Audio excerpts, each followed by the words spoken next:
Perkembangan teknologi menjamah hampir di semua lini bisnis, tak terkecuali bisnis percetakan nih.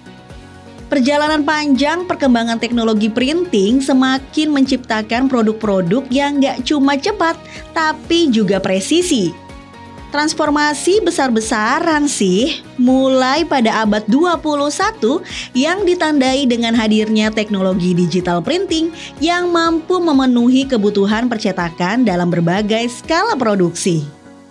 Gak cuma soal jumlah, tapi jenis percetakan digital atau digital printing juga mengalami perkembangan signifikan. Mulai dari inkjet printing yang umumnya digunakan untuk cetak dokumen dan foto, laser printing yang cepat dan tajam untuk kebutuhan perkantoran, serta large format printing yang digunakan untuk mencetak banner, spanduk, dan media promosi berukuran besar.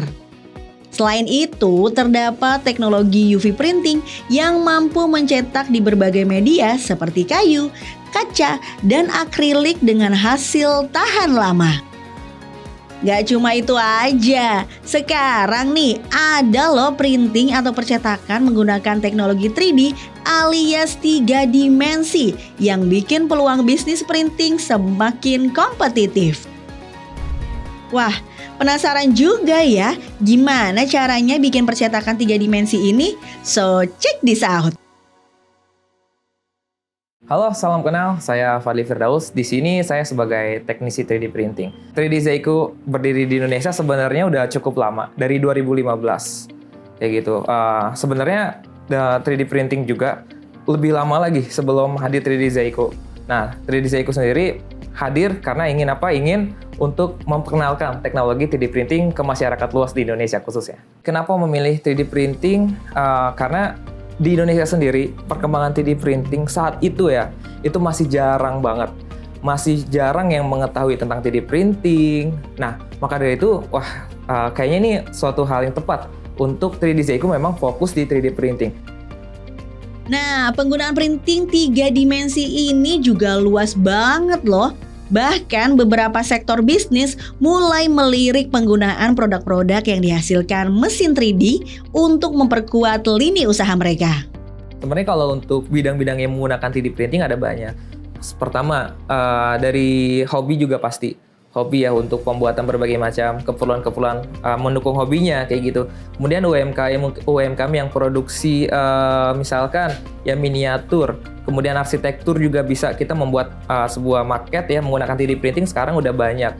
Kemudian juga untuk industri ya, untuk industri sendiri 3D printing ini berguna untuk membuat jig produknya ataupun untuk membuat prototyping. Nah, prototyping menggunakan 3D printing sendiri itu benar-benar sangat efisien karena apa? Karena satu, murah, nggak perlu pakai material aslinya dan kita bisa lihat juga ternyata di bagian ini masih belum sesuai nih. Nah, itu memotong pangkas yang lumayan banyak nih untuk biayanya kayak gitu sih untuk di industrial. Printing 3 dimensi ini menjanjikan cuan yang lumayan juga loh. Memang ya, kalau bisa melihat peluang dengan jeli, apapun bisa jadi sumber penghasilan yang menjanjikan. Seperti halnya Indra yang awalnya cuma bisa membuat tropi dengan mesin 3 dimensinya, penghobi ikan cupang ini gak mau melewatkan sekecil apapun kesempatan yang bisa jadi sumber meraih keuntungan. Basicnya sebenarnya saya tuh event organizer, cuman organizer event-event komunitas, kontes ikan seperti itu. Jadi saya bikin tropinya sendiri, awalnya dari akrilik. Ada rasa ketidakpuasan terhadap bentuk-bentuk 2 dimensi ya. Akhirnya bikin 3D karena rasa penasaran sih sebenarnya. Oh ternyata bikin trofi kalau 3D lebih menarik ketimbang 2 dimensi. Seperti itu sih awalnya. Nah, beli mesin 3D taunya juga dari online, coba-coba sendiri, explore sendiri. Oh ternyata tidak sesulit yang ada di pikiran, karena mungkin zaman sekarang kan teknologi tutorial tuh banyak di internet. Akhirnya coba ya bisa gitu sih. Awalnya sih dari rasa penasaran aja. Terus mengeksplor diri, membuat Indra membuka peluang bisnis custom 3D printing yang sudah hampir berjalan selama 5 tahun. Fokusnya di custom karena sebenarnya karena saya basicnya customer, pembeli. Terus kalau pemain 3D itu kan nggak semuanya mau ngerjakan end product ya, dalam arti end produk jadi. Nah, saya kepikirannya kenapa nggak bikin usaha ini, karena saya ketemu bisa dibilang masalah orang-orang yang sama seperti saya customernya gitu. Jadi kita pengen ngeprint tapi kita nggak bisa painting, kita pengen ngeprint tapi kita nggak bisa ngedesain. Kenapa saya nggak jual aja ke orang? Ternyata seru banget ya ngintip pembuatan cetakan 3 dimensi ini. Proses yang dilakukan untuk membuat satu produk pun gak sebentar loh, karena memang dibuat dengan berbagai tahapan. Emang gimana sih langkah-langkah bikin print 3 dimensi ini? Jadi orang datang, kita desain, kita printing, kita painting. Kalau saya rasa nggak banyak jasa 3D printing yang mau ngerjain sampai end product sih. Itu yang bikin kita beda sih dari yang lain. Yang membedakan kami dengan jasa 3D printing lainnya, one stop solution. Lebih ke kita kerjakan semua dari awal, desain, printing, painting gitu. Biasanya kan kalau jasa 3D printing lain kadang-kadang cuma mau ngeprint, kadang-kadang cuma kalau tukang painting nggak bisa ngeprint, tukang desain nggak bisa ngeprint, nggak bisa painting gitu. Kalau kita semuanya gitu. Klien datang dengan desainnya kita bisa terima, klien tidak punya desain juga bisa kita terima. Kalau klien datang dengan desain, otomatis pekerjaan kita lebih mudah. Cuman tinggal kita aplikasikan ke mesin printing, cukup kompatibel tidak filenya itu. Terus yang kedua, kalau misalkan klien tidak punya desain, ya kita desain dari nol. Indra udah menangani klien dari berbagai latar belakang loh, mulai dari institusi pemerintah hingga perorangan. Bahkan apapun permintaan klien selalu ia coba akomodir dengan baik dari mudah sampai susah. Wah, pantes aja ya kalau klien selalu berdatangan dan percaya banget sama jasa cetak 3 dimensi yang udah eksis dari 2020 ini. Kalau customer yang loyal mungkin Polri ya, institusi Polri, karena yang kita bikinnya patung Garuda itu udah 2 tahun ini sebulan 10 piece. Karena mungkin kalau dibilang loyal, karena mungkin nggak banyak yang bisa ngerjain. Karena kita kerjain dari bikin produknya sampai bikin box akriliknya. Terus kalau Pertamina kita bikin tropinya anugerah jurnalistik udah 2 tahun berturut-turut, tapi 1 tahun 1 kali gitu. Rata-rata yang kita kerjakan cukup memorable, tapi yang terbaru kita kerjain tropinya Kapal Api Group. Cukup memorable karena susah sih.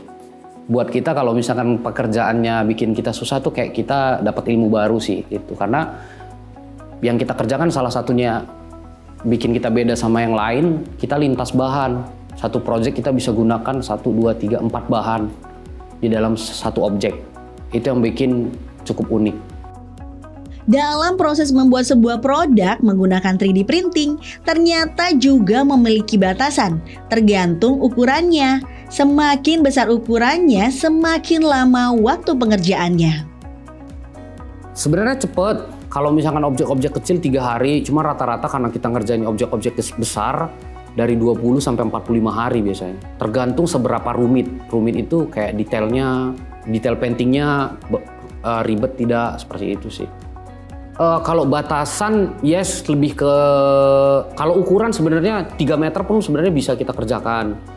Cuman saat ini kita membatasi diri aja, maksimal yang kita kerjakan 2 meter untuk ukuran. Terus kalau untuk desain, balik lagi, detail itu kan kayak tingkat kerumitan dari objek itu sendiri, apakah ringkih, dalam arti ringkih itu gampang patah. Hal-hal kayak gitu biasanya kita hindari. Sebenarnya prinsipnya bisa printing apa aja, cuman misalkan objeknya ujungnya tajam-tajam, kadang-kadang kita nggak mau terima, takutnya kiriman jauh, patah di tengah jalan, hal-hal kayak gitulah yang kita hindari. Balik lagi kita harus lihat objek desainnya seperti apa sih. Oke. Awal dari 3D printing yang detail, kalau misalnya kita bikinnya sampai bermeter-meter, karena ya ada keterbatasan juga. Jadi misalkan mesin kita itu cuma objek printing itu cuma 25, kalau Bambu Lab Creality ada yang 40 cm, tinggi cuma 40. Jadi kalau misalnya kita nge-print sampai 1,7 meter, kita potong part per part.